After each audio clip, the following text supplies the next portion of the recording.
네, 오늘 함께 보실 말씀은 데살로니가전서 4장입니다. 데살로니가전서 4장 1절부터 12절까지의 말씀입니다.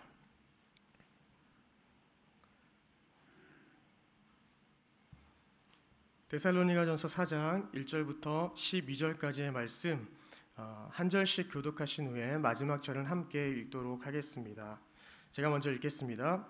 그러므로 형제들아, 우리가 끝으로 주 예수 안에서 너희에게 구하고 권면하노니 너희가 마땅히 어떻게 행하며 하나님을 기쁘시게 할 수 있는지를 우리에게 배웠으니 곧 너희가 행하는 바라 더욱 많이 힘쓰라.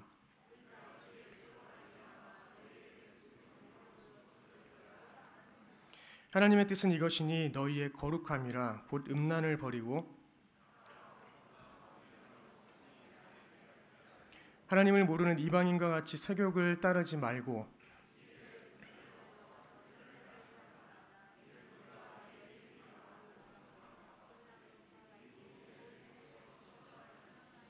하나님이 우리를 부르심은 부정하게 하심이 아니요 거룩하게 하심이니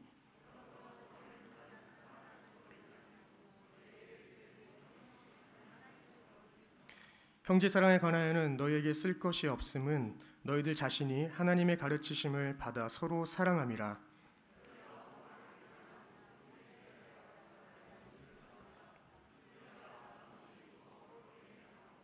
또 너희에게 명한 것 같이 조용히 자기 일을 하고 너희 손으로 일하기를 힘쓰라. 이는 외인에 대하여 단정히 행하고 또한 아무 궁핍함이 없게 하려 함이라. 아멘. 오늘 말씀의 제목은 내가 원하는 한 가지입니다. 사랑하는 성도 여러분, 여러분들의 인생에는 간절히 원하는 한 가지가 있으십니까? 사실 내가 원하는 한 가지는 무엇인가 라는 이 질문은 매우 개인적이기도 하면서 심오한 질문이기도 합니다. 우리가 이 질문에 대하여서 어떻게 답하든지 그 대답은 개인의 가치관이나 그리고 믿음, 꿈이나 목표 등을 반영하게 되기 때문입니다. 어떤 사람들은 행복이라고 말할 수도 있을 것 같습니다. 그리고 또 어떤 사람들은 성공이나 평화, 건강, 자유 등을 이야기할 수도 있습니다. 또 어떤 사람들은 세상을 변화시키는 것, 다른 사람들을 돕는 것, 그리고 신앙적인 관점 안에서는 하나님과 함께 동행하며 주님을 닮아가는 것, 이렇게 이야기할 수도 있습니다. 저희 모두는 이 질문에 답하기 위하여서 제가 드리는 다음에 이러한 질문들을 한번 생각해 보시면 좋을 것 같습니다. 내가 진정으로 소중히 여기는 것은 무엇인가? 라는 질문이고요. 그리고 다음은 내가 삶에서 무엇을 성취하고 싶은지, 또 삶에서 내가 어떠한 영향력을 발휘하고 싶은지, 그리고 내가 이 땅에서의 삶 가운데 어떤 사람으로 기억되기를 원하는지를 우리가 돌아본다면 내가 진정 원하는 것이 무엇인지를 저희가 파악할 수 있다는 것입니다. 우리는 이 질문에 대한 답변을 통해서 개인이 진정으로 원하는 한 가지를 더 명확히 이해할 수 있는 것이죠. 그러나 저희가 오늘 이 본문 말씀의 큰 주제와도 같은 하나님의 기쁨이 되는 삶이 우리의 삶 가운데 나타났으면 좋겠습니다. 내 삶에 바라는 그 한 가지가 하나님의 기쁨 되길 원하는 것이다 라는 고백들이 우리의 입술 가운데 터져나오기를 소망합니다. 그래서 저희가 아까 드렸던 모든 질문 가운데 내가 하나님의 기쁨이 되었으면 좋겠습니다라고 답변하는 그러한 은혜가 있어야 하는 것이죠. 내가 소중히 여기는 것은 하나님의 기쁨이 되는 삶입니다. 이렇게 고백할 수 있어야 하고, 내가 성취하고 싶은 것도 내가 하나님의 기쁨으로 살아가는 것입니다 라고 답할 수 있는 저희의 믿음 생활이 되어야 한다는 것입니다. 성도 여러분, 신앙생활이 무엇입니까? 신앙생활은 나를 기쁘게 하는 것이 아니라 하나님을 기쁘게 하는 것, 그리고 나아가서는 이웃을, 타인을 기쁘게 하는 것이 바로 신앙생활인 줄 믿습니다. 오늘 본문 전체는 하나님을 기쁘시게 하는 생활에 대한 내용이 쭉 나오고 있습니다. 참으로 그렇습니다. 우리가 하나님의 기쁨이 되려면 하나님의 뜻을 알아야 하고, 그리고 그 뜻대로 살아가야 합니다. 근데 오늘 본문에서 저희에게 알려주는 것은 하나님의 뜻이 분명하게 게시되어 있는데 그것은 바로 거룩함이라는 것입니다. 거룩하게 살아가는 것이 바로 하나님의 뜻이라는 것입니다. 데살로니가전서 4장 3절에 보시면 하나님의 뜻은 이것이니 너희의 거룩함이라 라고 분명하게 기록하고 있습니다. 하나님이 이스라엘을 제사장 나라로 삼고 그리고 이스라엘 백성을 거룩한 백성이 되도록 하기 위하여서 애굽으로부터 불러내었습니다. 그리고 이스라엘 백성을 애굽에서 불러낸 까닭에 대하여서 이렇게 이야기합니다. 출애굽기 19장 6절에 보시면 너희가 내게 대하여 제사장 나라가 되며 거룩한 백성이 되리라 라고 이야기합니다. 왜 불러내었습니까? 거룩하게 살아가게 하기 위하여서, 또 하나님의 뜻을 이루게 하기 위하여서 애굽에서 불러낸 것입니다. 레위기의 주제도 그 핵심 주제가 바로 거룩인 것을 저희가 많이 알고 있습니다. 그래서 내가 거룩하니 너희도 거룩하라는 그 말씀에 따라서 우리가 살아가려고 부단히 노력하고 있는 것이죠. 애굽 생활로 인해서 몸에 밴 나쁜 습관들 때문에 도저히 자기 힘으로는 고칠 수 없을 정도로 망가진 이 이스라엘 백성들을 새롭게 회복시키려는 것이 레위기에 나타난 하나님의 뜻입니다. 그들의 삶을 완전히 변화시키길 원하는 것이 하나님의 뜻인 것이죠. 그래서 레위기에 압축한 말씀이 무엇입니까? 11장 45절에 내가 거룩하니 너희도 거룩하라 라는 말씀인 것이죠. 참으로 거룩의 삶은 하나님을 기쁘시게 하는 삶입니다. 거룩의 뜻이 무엇입니까? 문자적으로는 구별됨 아닙니까? 구별된다는 것은 다수 속에서 소수로 살아간다는 말이죠. 저희는 세상 가운데 다수로 살아가고 있습니다. 많은 사람들이 다 자기의 일을 열심히 하며 살아갑니다. 그러나 그 속에서 어떤 일을 하든지 저희는 거룩함으로 나아가야 하는 그 소수의 자리, 좁은 길을 걷는 자리에 나아가야 한다는 것입니다. 내일 레위기 20장 26절을 보시면 너희를 만민 중에서 내가 구별하였다는 것이죠. 많은 다수 중에서 내가 너희를 구별하여 세웠다라는 것입니다. 거룩한 삶은 그래서 모두에게 요구되는 삶이 아닙니다. 구별된 자들의 특권이라는 것이죠. 구별하셔서 부르신 자들만 거룩한 삶에 동참할 수 있는 특권을 받은 자들이라는 것입니다. 저희들 모두 이 특권에 참여한 자들인 것을 믿고 구별된 삶으로 함께 나아가시기를 소망합니다. 데살로니가전서 4장 3절을 보시면 하나님의 뜻은 이것이니 너희의 거룩함이라 라고 이야기하면서 곧 음란을 버리고 이렇게 이야기합니다. 먼저 거룩한 영역에서 성적인 영역으로 가지고 와서 성적인 부분에 있어서 너희들이 먼저 거룩해져야 한다는 것을 이야기하고 있습니다. 음란을 버리라는 것은 음란을 멀리하라는 것이죠. 왜 많은 거룩의 영역 중에서 먼저 이 사도는 음란에 대하여서 이야기하였을까요? 데살로니가를 둘러싼 삶의 모든 환경이 성적으로 크게 타락하였기 때문에 그렇습니다. 당시 신전에서 행해졌던 이 다산을 기원하는 제의는 미의 신 아프로디테의 수종자들로 여겨졌던 그 신전 창기들과 관계를 맺는 것이 일반적이었습니다. 이러한 사회적인 분위기 속에서 성적 방종과 타락은 일상생활이 되어졌다는 것이죠. 따라서 사람들은 아무런 죄책감 없이 성적인 음란을 행하면서 살아갔다라는 것이 바로 본문의 내용입니다. 그러니 그런 사회적 분위기 속에서 너희들이 먼저 거룩해져야 하는 것은 먼저 음란을 버려야 한다는 것입니다. 여기서 저희들은 알 수 있습니다. 사회적 분위기가 아무리 그 기류가 음란한 쪽으로 흐르고 또한 하나님의 말씀과 반대되는 방향으로 흐른다고 할지라도 저희들은 소수로서 구별되어서 하나님 앞에 그것들을 거스르면서 나아가야 하는 그리스도인이라는 것을 저희가 기억해야 합니다. 청년 여러분들 그리고 성도 여러분들 모두 사회적인 분위기를 따르지 마시고 저희가 방탕과 음란에서 돌아서기를 소망합니다.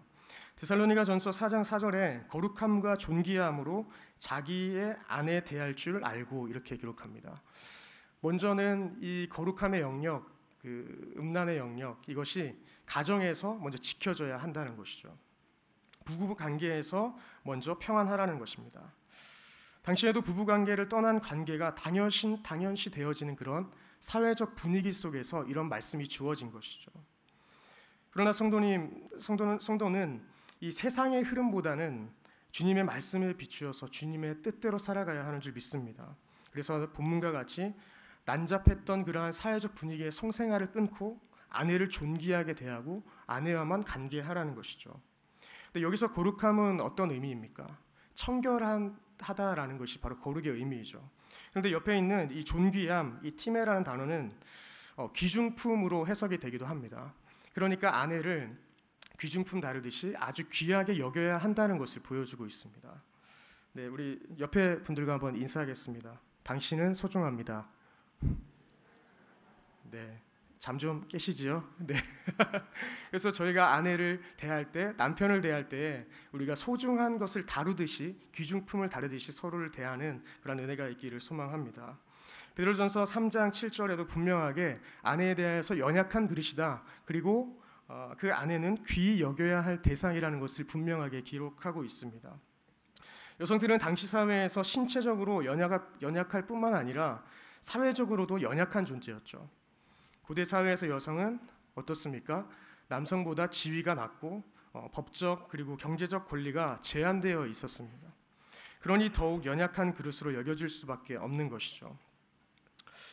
그래서 우리가 옆에 모든 지체들과 또한 아내와 남편을 대할 때에 우리는 피차 서로 복종하는 그러한 자리까지 나아가는 것을 목표로 하셨으면 좋겠습니다.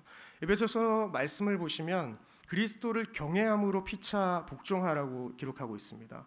그냥 복종하는 것이 아니라, 그냥 순종하고 따르는 것이 아니라 그리스도를 경외하기 때문에 내가 내 형제에게, 아내에게, 그리고 내 남편에게 복종하게 된다는 것입니다. 그 근거가 다른 것이죠. 단순히 옆에 있는 지체들에게 잘 보이고 가족들에게 잘 보이는 것이 아니라 하나님 앞에 기쁨이 되어지는 삶을 지금 보여주고 있는 것입니다. 이어서 쭉 이어지는 이 거룩에 대한 영역들이 나오는데, 하나님을 모르는 이방인들은 거룩하지 않다고 이야기하면서 세욕을 따르지 말라고 이야기합니다. 이방인들은 세욕을 따랐는데 너희들은 세욕을 따르지 말라는 것이죠. 세욕은 무엇입니까? 이 세욕은 헬라어로 파도스입니다. 파도스는 부정적으로 쓰일 때도 간혹 있긴 하지만 긍정적으로는 거의 쓰이지 않고 부정적으로 많이 쓰였습니다. 근데 대표적인 구절들이 한 2개 정도 볼 수가 있는데, 로마서 1장 26절을 보시면 이 때문에 하나님께서 그들을 부끄러운 욕심에 내버려 두셨으니 곧 그들의 여자들도 순리대로 쓸 것을 바꾸어 영리로 쓰며, 이렇게 동성애에 관한 부분을 이야기하면서 욕심에 해당하는 이 단어가 바로 파도스입니다. 그러니까 성적인 정욕을 가리킬 때 이 파도스가 사용된 것이고, 두 번째는 골로새서 3장 5절에 그러므로 땅에 있는 지체를 죽이라 곧 음란과 부정과 사욕과 할 때 이 사욕에서 파도스가 쓰였습니다. 그러니까 사욕이 무엇인가 하면 자기 이익만 차리는 욕심이지 않습니까? 그러면 아까 로마서의 말씀과 그리고 이 골로새서의 말씀을 합쳐보면 잘못된 욕심, 잘못된 욕망을 가리킬 때 이 파도스가 사용됐다는 것을 알 수 있습니다. 근데 이러한 파도스가, 이러한 세욕이 너무나 많은 시대에 살았기 때문에 지금 사도는 너희들은 그렇게 세욕을 따르지 말라라고 거룩하게 살아가라고 이야기합니다. 이 충동이 6절과 같이 분수를 넘어섰다라는 것입니다. 너희들이 너무 지나쳤다는 것입니다. 이 원래 원어적인 의미는 나무가 너무 뻗었다라는 의미인데 너희들이 너무 지나치게 지금 나아갔다라는 것을 보여주고 있습니다. 그래서 다른 번역본을 보면 너희들이 탈선했다라고 이야기합니다. 저희들 모두에게는 이 사욕이 있습니다. 나의 유익을 위한 잘못된 욕심과 잘못된 욕망이 우리 안에 있습니다. 그러나 우리는 절제해야 합니다. 우리의 욕심이 너무 지나치다면 그 방향으로 나아가는 것이 잘못된 것을 깨달았을 때 절제하고 다시 주님 앞에 돌아와야 한다는 것입니다. 탈선하지 않기 위해서 우리의 마음에 있는 음욕과 사욕을 버리고 멀리해야 하는 것입니다. 그래서 정욕의 이 생각이 들 때 어떻게 합니까? 떨쳐버리라고 이야기합니다. 그 정욕의 생각이 죄로 변하지 않을 그때에 이미 바로 떨쳐버리고 하나님 앞으로 돌아가라, 이렇게 우리는 많은 교훈들을 받기도 합니다. 하나님께서 이러한 유혹의 때 저희들을 어떻게 부르셨습니까? 거룩한 성도로 부르셨습니다. 성도는 거룩한 자, 구별된 자, 그리고 경건한 자를 가리키죠. 그래서 거룩의 의미도 구별이고 하나님의 뜻도 오늘 본문에 보니까 거룩이었고, 그리고 성도도 구별된 자라고 이렇게 이야기하고 있죠. 일반적으로 속된 세상에서 이 거룩하신 하나님의 공동체의 일원으로 부름 받은 자입니다. 아까 전에 말씀드린 것과 같이 다수 속에서 소수로 부름을 받은 것이죠. 그러니까 인간적인 관점에서 누구에게 부름을 받았다는 것은 우리가 잘 인정을 받았기 때문에 부름을 받았다, 이렇게 생각할 수 있지만 성도는 그렇지 않습니다. 성도는 그러한 자격이나 조건에 충족되어서 부름 받은 것이 아니라 하나님의 전적인 은혜로 부름 받았다는 것을 기억해야 하는 것이죠. 그래서 에베소서 1장 4절부터 5절에 보시면 창세전에 하나님께서 우리를 택하시고 예정하셨다, 그리고 자녀 삼으셨다라고 분명하게 기록하고 있습니다. 신학적으로 복잡한 그러한 문제들이 많이 있지만 정확한 것은 하나님께서 자신의 주권적 의지로 구원받을 자를 선택하시고 부르셨다는 것입니다. 이 은혜가 저희들에게 날마다 기억되어지기를 소망합니다. 그러니 저희가 우리의 땅 가운데서 아무것도 자랑할 수 없는 이유가 바로 여기에서 나오는 것이죠. 하나님께서는 저희가 어떤 선택을 할 때 기계적으로 선택하도록 허락하시지 않습니다. 인격적으로 저희를 지으셨기 때문에 그렇습니다. 사실 하나님의 뜻에 관한, 개인의 하나님의 뜻에 관한 주제를 가지고 본문을 많이 기록했다가 너무 내용이 길어져서 다 덜어내게 됐는데, 저희가 개인에게도 분명한 하나님의 선택에도 그 자유가 주어졌다는 것을 저희가 기억하면서 나아갔으면 좋겠습니다. 아담 때에도 그랬습니다. 이 아담과 하와 때에 금하신 것은 분명히 있었는데 금하신 것 외에는 충분히 하나님께서 우리에게 즐길 수 있도록, 그것들을 받아들일 수 있도록 자유를 허락하셨던 것이죠. 그래서 저희는 성경을 통해서 주님이 금하신 것이 분명하게 알 수 있고, 또 나아가서 우리가 어떻게 살아가야 할지 그 방향에 대해서도 알 수 있기 때문에 우리가 하나님의 뜻대로 살아가는 일에 우리가 성경에 많은 도움을 받으며 성경대로만 살아가면 우리가 하나님의 뜻을 많은 경우는 그대로 쫓아갈 수 있는 그런 삶으로 나아갈 수 있으리라 생각됩니다. 오늘 본문 9절에서 특별히 형제 사랑에 관해서 너희가 잘하고 있다고 이렇게 칭찬하고 있습니다. 너희들 자신이 하나님의 가르침을 받아서 서로 사랑하고 있다는 것이죠. 저희도 그래야 합니다. 형제를 사랑하는 것이 하나님의 기쁨이기 때문에 저희도 형제를 사랑해야 합니다. 본문에서 형제는 다른 모든 형제를 가리키는 게 아니라 그리스도 안에 함께 동역하는 믿음의 형제를 가리키고 있습니다. 우리가 먼저 종육교회 안에서 서로 사랑하는 것, 이것이 이루어질 때에 이것이 구별된 삶이 되고 하나님 앞에서는 이것이 기쁨이 될 줄 믿습니다. 그래서 오늘 전체의 큰 주제 가운데 하나님의 기쁨 되는 그 삶 가운데 성도의 그 형제와의 이 교제가, 그리스도인의 교제가 더욱더 활성화되고 우리 안에서 서로 사랑하는 마음, 그리고 서로 격려하는 그런 마음들이 넘쳐났으면 좋겠습니다. 데살로니가 교인들은 너무나 이 형제 사랑하는 것을 잘 행했지만 사도는 이것이 너무 강조되어야 할 내용이라는 것을 알았기 때문에 다시 한번 이렇게 언급하고 있는 것으로 보입니다. 그러면서 사도는 마지막에 이렇게 이야기합니다. 11절에 보시면 조용히 자기의 일을 하고 너희 손으로 하는 일에 힘쓰라고 이야기합니다.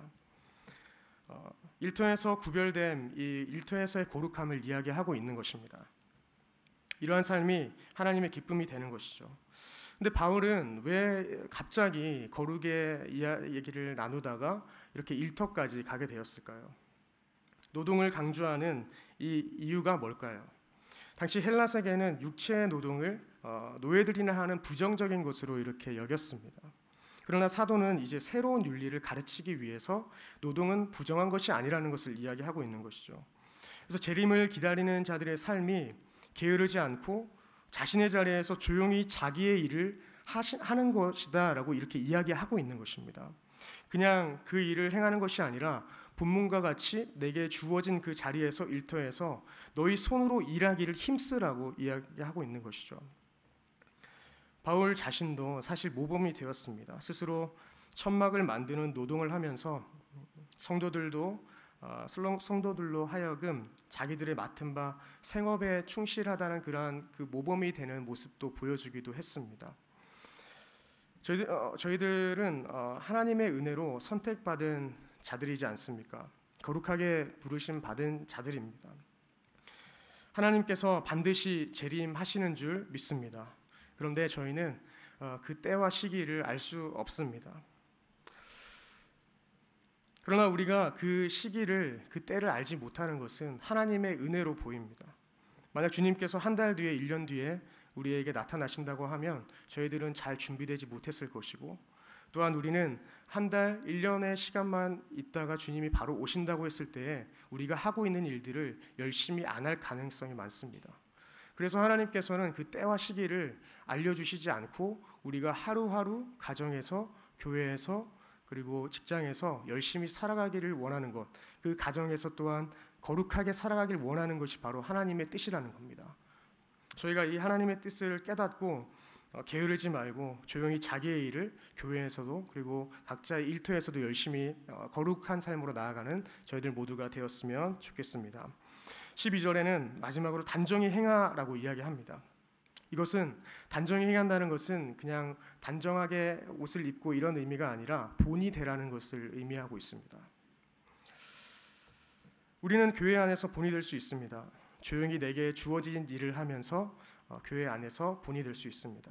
이것이 형제를 또 사랑하는 그리스도인을 서로 간에 사랑하는 하나의 모습이 되기도 합니다.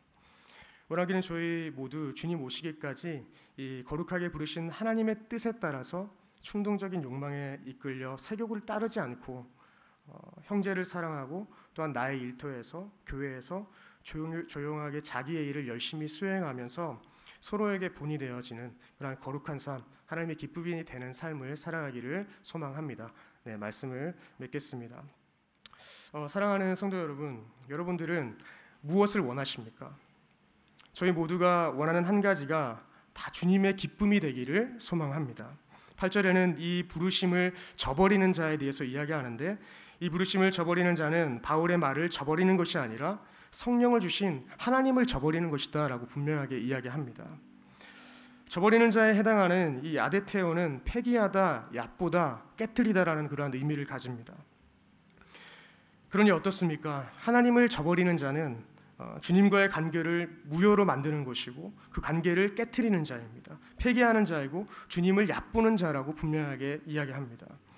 저희 모두 가정에서, 교회에서, 일터에서 모든 부르신 자리에서 거룩하게 우리를 부르신 그 주님의 그 마음을 저버리지 마시고 깨뜨리지 마시고 그리고 거룩한 삶을 절대로 포기하지 않는 저희들의 삶이 되기를 소망합니다. 조나단 에드워드는 이런 말을 했습니다. 참된 신앙은 거룩한 감정에 있다, 이렇게 이야기했습니다. 진짜 신앙은 거룩한 감정에 있고 거룩한 감정을 통하여서 참된 신앙의 그 본질이 그 사람에게 있는지 없는지를 구별할 수 있다라고 이야기한 것이죠. 여러분이 하나님을 믿는다는 것은 하나님을 알고 하나님을 사랑할 뿐만 아니라 하나님을 위해 살고 싶은 거룩한 감정과 성향과 의지가 드러나는 것이 바로 믿음의 생활이라는 것입니다. 우리가 하나님을 믿고 하나님의 뜻대로 살고 싶어하고 거룩한 삶으로 나아가고자 한다면 우리의 심령에는 오늘도 거룩한 감정이 계속 일어나야 합니다. 이 거룩하게 살고자 하는 마음이 일어나지 않는다면 저희는 참 신앙생활을 하고 있지 않다는 것입니다. 그래서 저희가 하나님 앞에 나와서 주님을 사랑함으로 깨어 있어서 우리의 날마다 우리 속에 있는 거룩한 감정을 일깨워서 주의 성전을 사모하면서 나아가서 우리가 점점 더 주님 닮아서 거룩하여지는 저희가 되기를 소망합니다. 우리 말씀 한 절 찾고 본문을 맺겠습니다. 시편 27편 4절을 함께 읽도록 하겠습니다. 함께 읽겠습니다. 시작. 내가 여호와께 바라는 한 가지 일을 구하리니 곧 내가 내 평생에 여호와의 집에 살면서 여호와의 아름다움을 바라보며 그의 성전에서 사모하는 그것이라. 네, 여기 보면 성전에서 사모하는 것이라고 이야기하는데 다른 번역에 보면 주님과 의논한다는 겁니다. 주님 앞에 나와서 성전을 사모하면서 주님을 사모하면서 주님과 지속적으로 의논하면서 내가 살아가게 된다는 것이죠. 그래서 시편 26편 8절에 보시면 여호와여 내가 주께서 계신 집과 주의 영광이 머무는 곳을 내가 사랑합니다 라고 고백하는 것이죠. 저희들이 시편 기자가 말했던 이 고백이 우리의 고백이 되기를 소망합니다. 내가 주님의 집, 주님의 성전, 주님의 임재가 있는 이곳을 내가 사모하고 주님의 영광이 머무는 이곳을 내가 사랑하며 주님 말씀 앞에 서고 주님의 뜻을 이루며 거룩하게 사랑하겠습니다. 주님의 기쁨이 되겠습니다 라는 그러한 소망함을 가지고 가정에서 또 아내와의 관계에서 부부 관계에서 직장 생활에서 교회의 모든 활동 가운데에서도 우리가 거룩함을 지켜나가며 주님께서 거룩하신 것처럼 우리도 거룩하게 되어지는 그런 은혜를 경험하기를 소망합니다. 네, 기도하시겠습니다.